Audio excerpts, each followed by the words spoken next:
Ladies and gentlemen, good morning and welcome to Nobel Forum for the announcement of this year's Nobel Prize in Physiology or Medicine. My name is Thomas Perlman and I'm the Secretary General of the Nobel Assembly.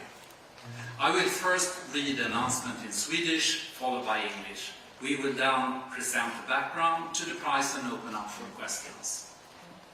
Nobelförsamlingen vid Karolinska institutet har idag beslutat att Nobelpriset i fysiologi eller medicin år 2023 ska delas lika mellan Katalin, Kariko och Weissman för deras upptäckter rörande nukleosidbasmodifieringar som möjliggjorde utveckling av effektiva mRNA-vacciner mot covid-19. The Nobel Assembly at Karolinska Institute has today decided to award the 2023 Nobel Prize in Physiology or Medicine jointly to Katalin, Kariko and Weissman for their discoveries concerning nucleoside base modifications that enabled the development of effective mRNA vaccines against COVID-19. Here are the two laureates. Katalin Kariko was born in 1955 in Szolnok in Hungary. She performed her prize-winning studies at the University of Pennsylvania in Philadelphia in the United States. She is currently a professor at Szeged's University in Hungary and is also an adjunct professor at the University of Pennsylvania. Weissman was born in 1959 in Lexington, Massachusetts in the United States. He performed his prize-winning research together with Katalin Kariko at the University of Pennsylvania, where he is still active as a professor. I will now turn to Professor Richard Sandberg, member of the Nobel Committee, who will now describe the discovery. Please, Richard.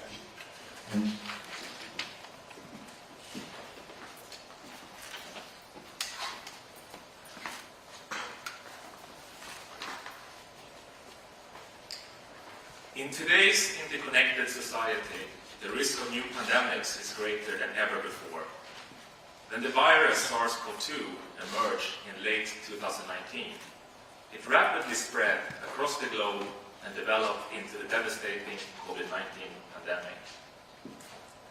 During the viral infection, the immune system recognizes viral components as foreign, and they induce antiviral immune responses mediated through cells and antibodies. However, this takes time, and meanwhile the person can develop serious disease. Vaccination strategies have been developed with the purpose of inducing antiviral immune responses that will protect against future infections. For a long time, weakened or inactivated viruses have been used as vaccines. Vaccination programs have been very successful in mitigating many life-threatening diseases, including polio, measles, and yellow fever. With advances in molecular biology, targeted vaccination strategies became feasible. By isolating genetic information from the virus, specific viral proteins could be produced and used as vaccines. Examples are highly effective vaccines against the hepatitis B virus and the human papillomavirus. More recently, harmless viral vectors have been used to deliver viral DNA fragments into human cells to make viral proteins and induce an immune response. Examples are the recently developed Ebola vaccines. The targeted strategies have the advantage of not requiring whole viruses, but still they rely on resource-intensive cell culturing for vaccine production. Researchers have therefore long been attracted to the idea of using messenger RNA or mRNA for clinical applications, where the mRNA is used as a template for protein synthesis. The production of mRNA does not require large-scale cell culturing, and future vaccines based on mRNA had the potential to become scalable, fast, and flexible. In fact, major advances were made in the last decades. Researchers showed already 40 years ago that large amounts of mRNA can be produced without cells, for example, using the T7 in vitro transcription system. Moreover, progress was being made in delivering mRNA into cells using different forms of lipid carriers. But there was a major obstacle to development of mRNA-based clinical applications. When in vitro produced mRNA was delivered into cells, it resulted in low protein amounts, and additionally, it triggered an inflammatory cytokine response. This year's Nobel laureates, Katalin, Kariko, and Weissman, started working together at the University of Pennsylvania, bringing with them highly complementary expertise. Kariko had a background in RNA biochemistry and a strong vision of RNA-based therapeutics. Weissman had a background in immunology, working with dendritic cells and their role in immune surveillance and vaccination. It was clear to them that in vitro produced mRNA must somehow differ from the mRNA made in human cells. Delivering in vitro produced mRNA into dendritic cells induced the inflammatory cytokine response, whereas the delivery of human mRNA did not. Using bacterial mRNA, shown on the right side, did also trigger the inflammatory response. Having explored several potential differences in the mRNA, they became interested in nucleoside-based modifications. RNA contains 4 bases, often abbreviated as A, U, G, and C. However, these bases can get further chemically modified within our cells. It was becoming appreciated that base modifications were more prevalent in human RNA compared to RNA in bacteria. Could the lack of base modifications in mRNA produced in vitro be the critical factor that leads to inflammatory response? In a series of carefully constructed experiments, Kariko and Weissman used the T7 in vitro system to produce mRNA with various nucleoside-based modifications. Each type of produced mRNA separately introduced into dendritic cells while monitoring the TNF-alpha levels, an important inflammatory cytokine. They discovered that mRNA produced with specific base modifications could almost completely abolish TNF-alpha secretion. In particular, modifications to the uridines, highlighted on the right side in orange, made a large difference. One of the most effective modified bases was pseudouridine, which is a naturally occurring uridine modification. Whereas in vitro produced mRNA triggered toll-like receptor activation, leading to inflammatory cytokines, mRNA made with pseudouridine did not. Kariko and Weissman published their breakthrough discovery in 2005, 15 years before the COVID-19 pandemic. Realizing the importance of their discovery, they next demonstrated that base-modified mRNA resulted in higher protein expression in target cells, both in cell culture and in animals. More protein was made from each delivered mRNA molecule, and the laureates carefully dissected the cellular pathways involved. Kariko and Weissman made fundamental discoveries of the importance of base modifications in mRNA, which eliminated a major obstacle to mRNA-based clinical applications. Building upon this mRNA technology, as well as research by others on stabilized spike protein and mRNA delivery using lipid nanoparticles, 2 highly effective mRNA vaccines against COVID-19 were developed and approved in record time. Importantly, the 2 mRNA vaccines had complete substitution of uridines for a pseudouridine variant in the sequence coding for the spike protein. mRNA vaccines, together with other COVID-19 vaccines, have been administered over 13 billion times. Together, they have saved millions of lives, prevented severe COVID-19, reduced the overall disease burden, and enabled societies to open up again.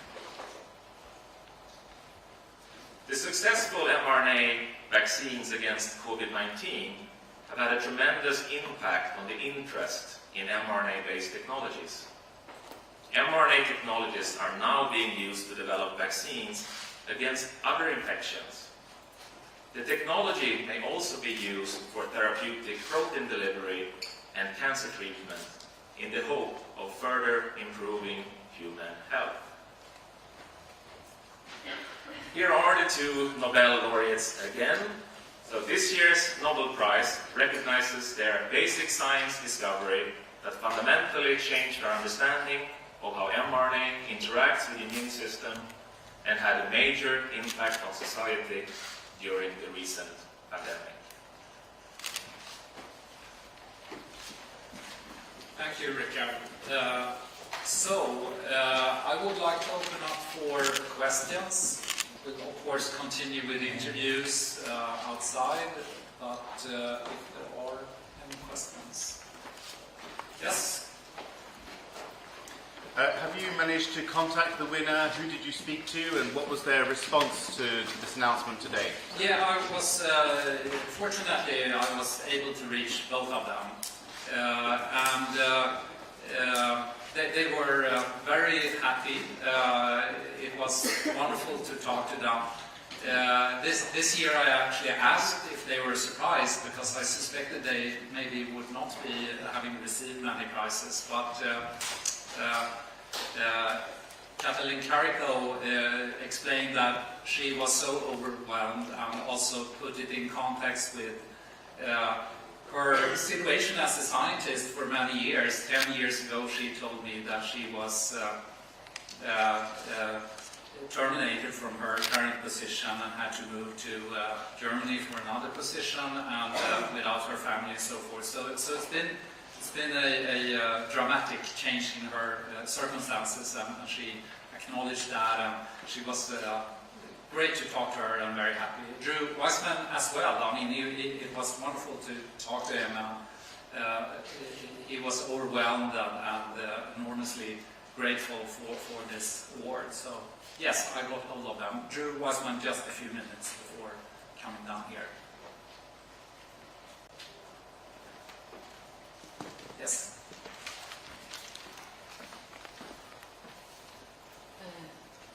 Hello. Yeah, I'm Sufficient Axel-Song from the Green Post. I ask a maybe inconvenient question and need your further explanation.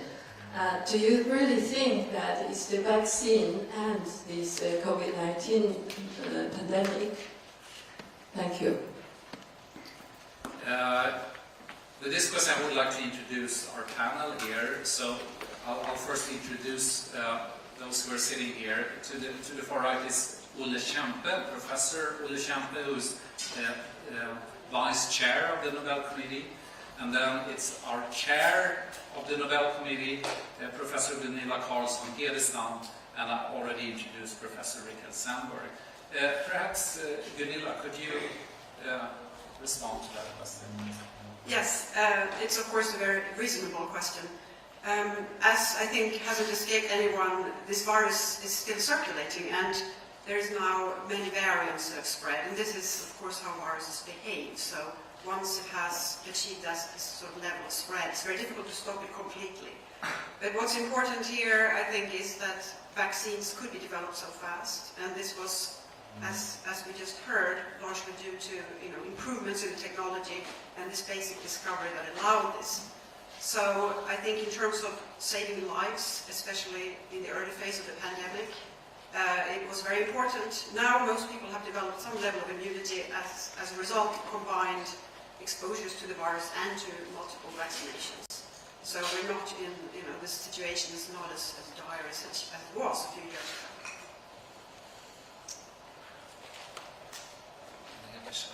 Yes? Yeah. You'll get the microphone.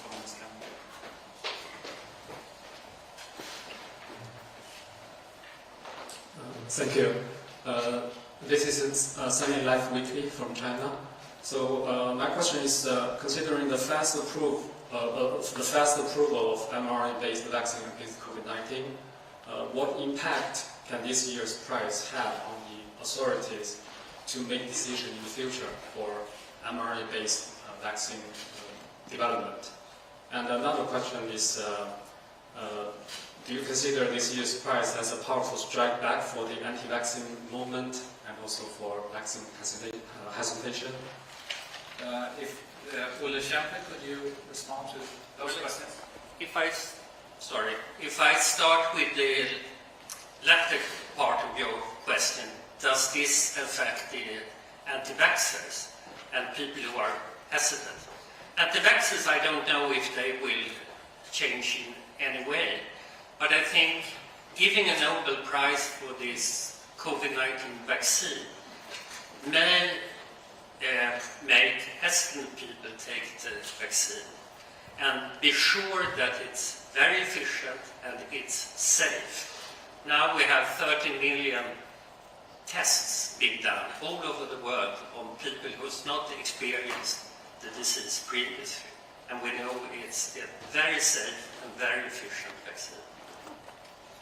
The other question was if it will our decision toward I think if the FDA and EMA will be faster in a situation like this, I think they made the right decision to be very fast. In other cases, it may be wise to be a bit slower. Okay. Any additional question? Here's one. Yes. Hello, this is Caixin Media from China, and with the mRNA, we don't know the long-term effect yet. So, do we have any concern over that? Richard, would you like to respond to that question? Yes. Of course, mRNA vaccines have only been given for a certain amount of time, which begs your question. Having said that, of course, the mRNA vaccine that is given is very transient, and the fact that 30 billion people have gotten the virus, vaccine virus, and the amount of side effects noted to date is extremely limited. So I don't think it's a major concern. Anyone else want to add that? That's fine. Yes. Well, it can't be integrated into the nucleus, into the DNA, and that's, a safety precaution. The adverse effects that's been noticed is mostly mild myocarditis or perimyocarditis, mainly affecting young males, but that normally resolves without any long-term effects. And maybe one could also add that the consequences of having COVID-19 can definitely have long-term health effects, as we know. So one always needs to relate the very minor effects of the vaccine to the severe risks of actually getting the disease. Yes.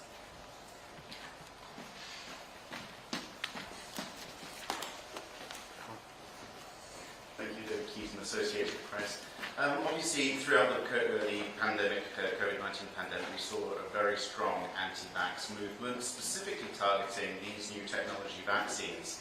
As a scientific body, as scientists, what must this medical community do to try and breach this gap of trust between the wider audience, the wider public, and the scientific community to convince people that these are indeed safe? Yeah.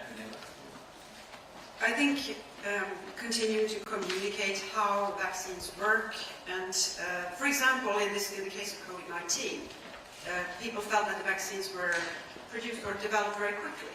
And that's true, because there was a huge need for that. But what these accelerated clinical trials did was not to remove any safety step. It was running things in parallel instead of sequentially. So there was no compromise in terms of the safety measures. And maybe that's not always understood. So, of course, communicating how it's done and all of the decades of basic research that's behind this kind of work, that's also not always appreciated by the public. But I think hopefully this prize can help highlight some of that, because this work has been going on since the 1990s.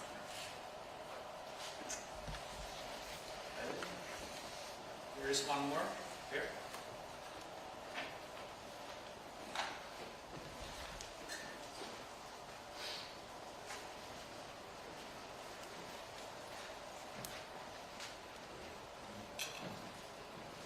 Hello, thank you. I'm from Chinese Nordic Time, and I'm happy. Actually, last year I'm sitting here and I asked the same question. So, well, mRNA vaccine will win the prize, but this year it gets a well-deserved prize. So I think everyone's happy with this. So the first question is about mRNA vaccine.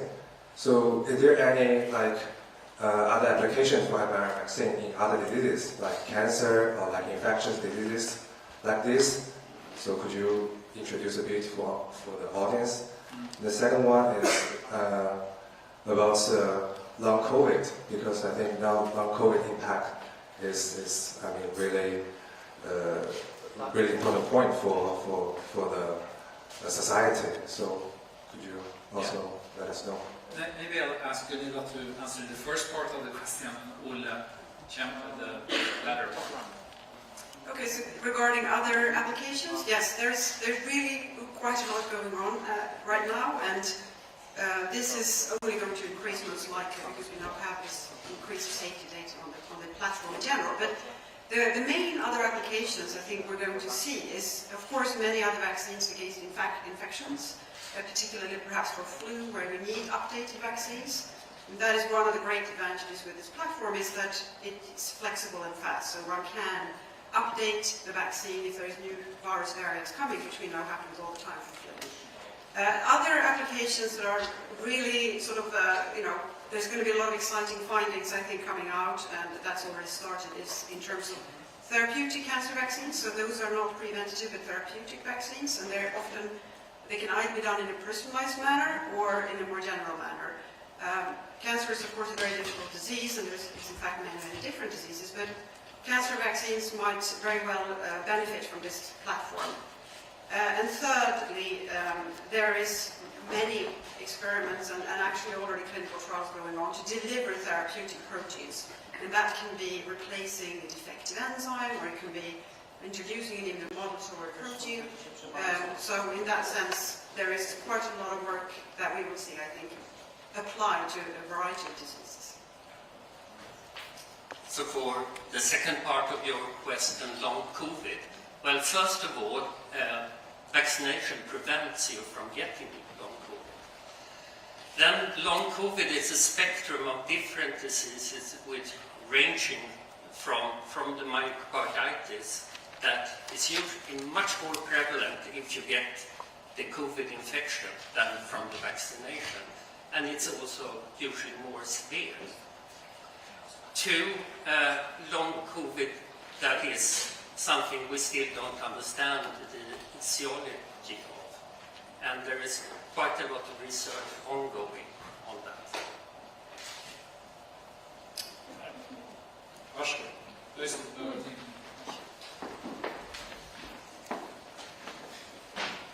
Yes, I'd like to ask you, Thomas, about Katalin, Kariko's personal circumstances. You said that she had to leave her job, and could you just give me some more details about what happened to her and what the prize means? Yeah, I should say that I can only convey, and she essentially only told me what she has been telling in other interviews. And she's been explaining that her position, she never had a tenured position. at University of Pennsylvania, and in 2013 it appeared as, from what she's saying, that it was hard to continue under those circumstances. She got a very senior position as vice president in a company, BioNTech, that later went on to make one of the vaccines. So she was not out of job in that way, but away from her family. She never received an R01 grant from NIH, which is a clear sign that she struggled and didn't get recognition for the importance of her vision. Because what was clear was that this is an extraordinary and unusual scientist who was very passionate about this idea of mRNA and using it therapeutically. And she resisted any temptation to sort of go away from that path and do something maybe easier, and maybe tell something about the funding situation, also being a female and being a foreigner and so forth. I'm sure it didn't make things easier, but she has not been complaining. She has also explained how happy she's been, and she was making progress 3 years, so it was not that she was inactive, but she didn't get strong support, not the tenure and the support to build up a big group. Instead, of course, she found very fruitful collaborations on the way. Yes. Is there anything more? I know several so okay. So I think then, I know several are eager to have interviews. So I think we'll close this part of the press conference right now. Thank you so much for coming, and apologies for the short delay at the beginning. Thank you.